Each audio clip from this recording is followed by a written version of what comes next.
part of the reason we thought this would be perfect to have you on was because of what's going on in Canada right now.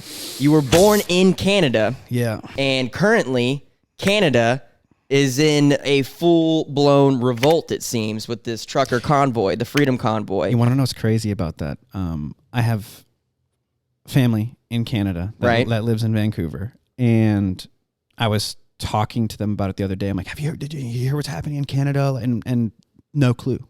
Zero clue. They're like, we haven't like heard anything. What? Like, it's not being broadcasted anywhere. Like, hey guys, quick editor's note here, but there's a couple things you need to keep in mind before you keep watching. The main one being, this was recorded well over a week ago, and this Canada story is changing drastically by the day. So if it seems like we're excluding details or missing something, just keep that in mind. It's still very much a relevant discussion on where Canada is going and what the hell Trudeau is doing. All right, back to the episode. Well, it's funny you say that because I just saw something that traffic cameras, the government has been like blocking out the cameras so you can't see the convoy going by. Yeah.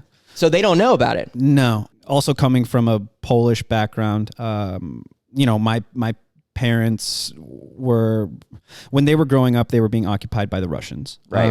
And so their curriculum was very heavily influenced by the agenda. If you follow history and you see the solidarity movement in Poland, like, I'll watch documentaries about like the Berlin Wall coming down and stuff and tear down this wall. Yeah. And I'll get like really emotional. Like I'll like tear up, and it's kind of like a beautiful thing, And so when I saw the support, first of all, the ability to be able to mobilize like that, super impressive. That's what I was thinking. For those who don't know, and maybe some people in Canada watching still don't know, what exactly is going on?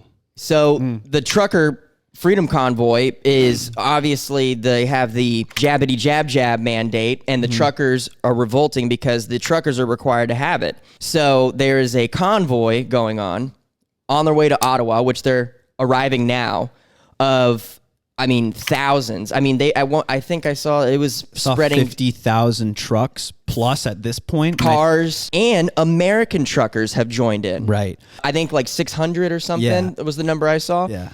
So that's what's going on, all in protest of this mandate. And you know what's crazy? It's because when you go to Western Canada, it's more, in my opinion, I think it's more like Americanized. And the great thing about when you go east, it's all French Canadians. When you have the word French and revolution and together, like, you're in for a treat, dude. If we go back in history, man, and you look at the French Revolution, like, those fuckers don't play around. And so the second that they feel like their rights or their freedoms have been infringed upon, you're going to have a lot of people being like, we don't want this no more. We are tired of the mandates.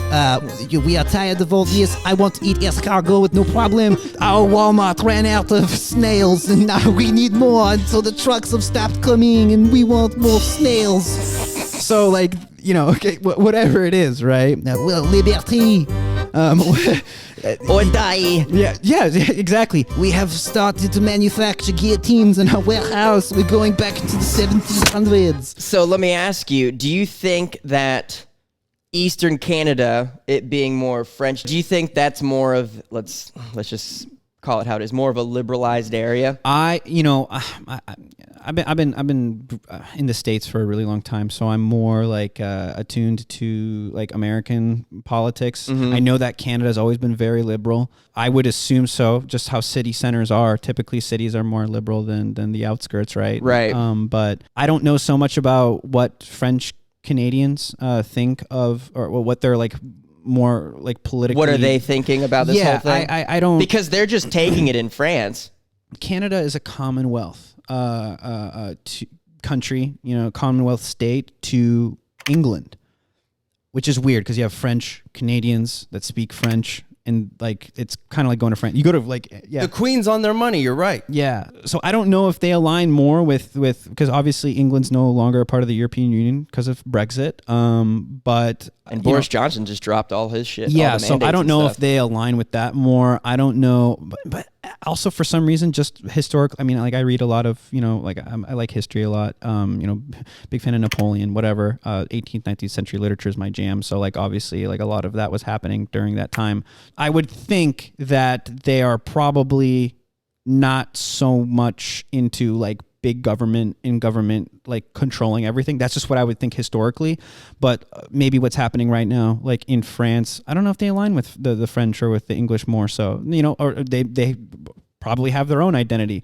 But regardless, I just know that the support from Canadian citizens for what's happening, it's massive. It's massive. It's huge. Now, what does this mean? Because you're French Canadian guy. When you were doing the accent, you brought up a good point. The Walmart's running out of stuff, and we already have a shipping deal going on.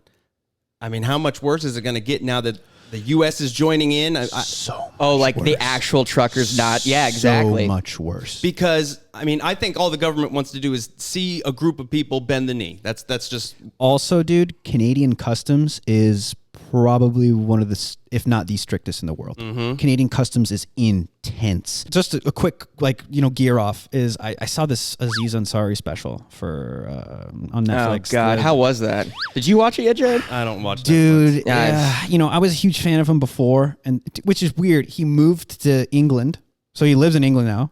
So it's like he kind of just jumped ship, His whole thing, and I don't know if this was maybe it was filmed and then I don't know how recently it was filmed. So maybe his opinions have changed. But like he's talking about Joe Biden and he's like, why do people have a problem with Biden? Like, hello, like I don't have a problem with Biden. Like I don't even see the guy. Like what? It's not like he's done anything crazy or anything like that. Like it's Joe Biden. And then he's like, why are people so upset? Like, I don't understand. Like, we don't see him. Like, there's no content. He's not making content.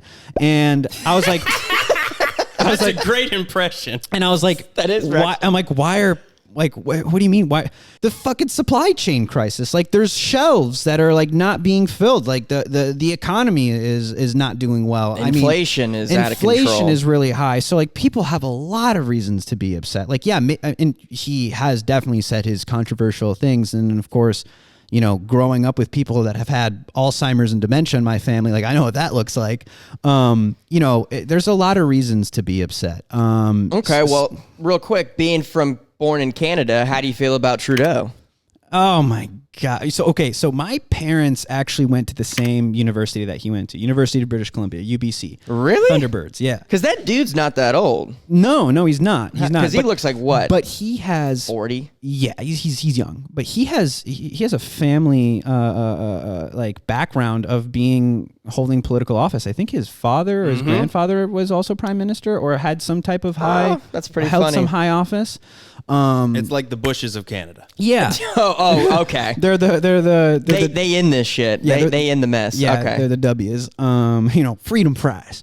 But why do we call them French fries? We're in America. We should call them freedom fries. Why? But for Trudeau, which is weird because obviously your opinion changes, and I think that's super important for people to understand. Like it's okay if your opinion changes over time.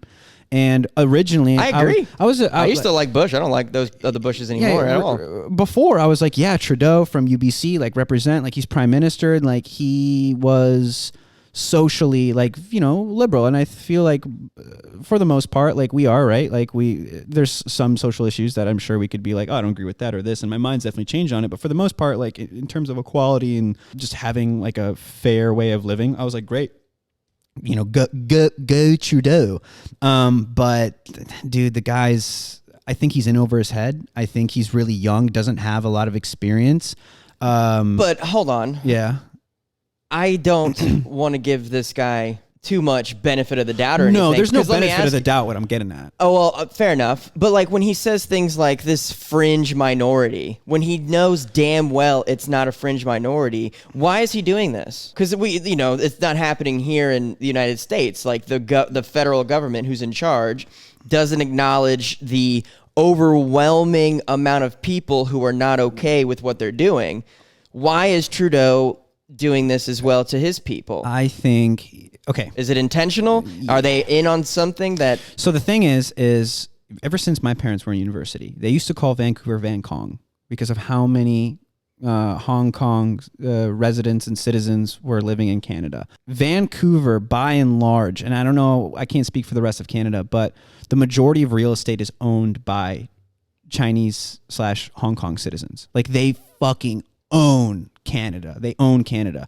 Canada's a very social, and the people will argue between the definitions of socialism and communism, whatever, but at some point it all leads to the same thing. Well, yeah, no, that's why if you ever look at those charts with the political circle and like how when the pendulum swings like too far to fascism, too far to communism, it ends up at the same place. Same they meet. point. And it shows like a circle where all these different ideologies land, centrist, lean left, lean right, and then you get to the extremes, communism, fascism, but as you get closer to that spot, it's the same. Structured differently, but same results in suffering, famine, all that shit. Yeah, so think about it like this. Even though people are like, Hitler was a fascist, and he was a fascist, right? But remember that they started off as the socialist work. What's the correct definition? It's like Socialist Workers' Party, like the Germans People's Socialist Workers' Party. I think you're right. That's what it was called originally. It's the Socialist Workers' Party, right? And then you have like the Soviet Union, the USSR, and they were obviously communist. Both Nazi Germany and the Soviet Union had their gulags. They had their concentration camps.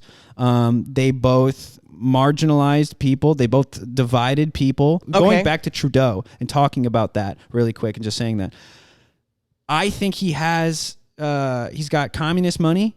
I think that they obviously have a socialist communist agenda. Maybe that's like my tinfoil hat, but like coming from fuck it, tinfoil hat. That's probably true. But coming from a Polish background that dealt with like my direct, like from my parents, my grandparents, my uncles. Like I had an uncle that was almost beat to death because he was out like 15 minutes out past curfew. I've had family members be thrown in jail and tortured because there was a recycling project in school and they were procrastinating, so last minute they just pulled out some papers and put it in their book bag on their way to school, and then they were being checked, and they say, open your bag, what's in your backpack, and they find like anti-communist propaganda thrown in, and you're being tortured for 5 months. That's happened. So coming from, I guess, a paranoid background of big government stepping in, sure, I think that Canada, and especially with Trudeau, I think he's being paid off. So this is all about a vaccine mandate. Sure. Okay. So right now, if you're not vaccinated and you're not in compliance with the mandate, you're kind of getting cut out from society. Mm-hmm. So where does this go? Like, where do you think that'll go? Do you think they'll back off? Like, do you think with this convoy happening now, do they give in, or do you think this convoy is going to make a difference? Do you think they'll back off? I hope so. And I think that something will be done, in the coming weeks or in coming months or something. What do you think will happen? What do I think will happen? Because they're arriving into Ottawa now. Sheesh, man. Have we heard what the convoy's end game is? I mean, just to... Oh, yeah. They want to remove all mandates. Okay. All mandates. And then they're just not going to work until it happens, but I guess. Here's my issue, right? Let's say you remove Trudeau from office. That's not going to solve the problem. You still have an entire cabinet or entire government. So what? Let's say they remove everyone from office. Who steps in? Who comes in at that point? Well, that's the thing. Like, do you think they'll... Donald Trump! Man, right. Where's Trump? All right, so obviously I didn't have a lot. Well, I had a lot of success in the U.S., clearly. But my new wife is Canadian and has provided me Canadian citizenship. So I will be going to... Ottawa. It's very cold here, but I do have a fur coat made out of polar bear fur. It's real. It's real polar bear fur. What's up, guys? Thank you for watching that clip. Hope you enjoyed it. If you did like it, smash that like button, subscribe, hit the notification bell, and if you want to watch more, here's another one for you.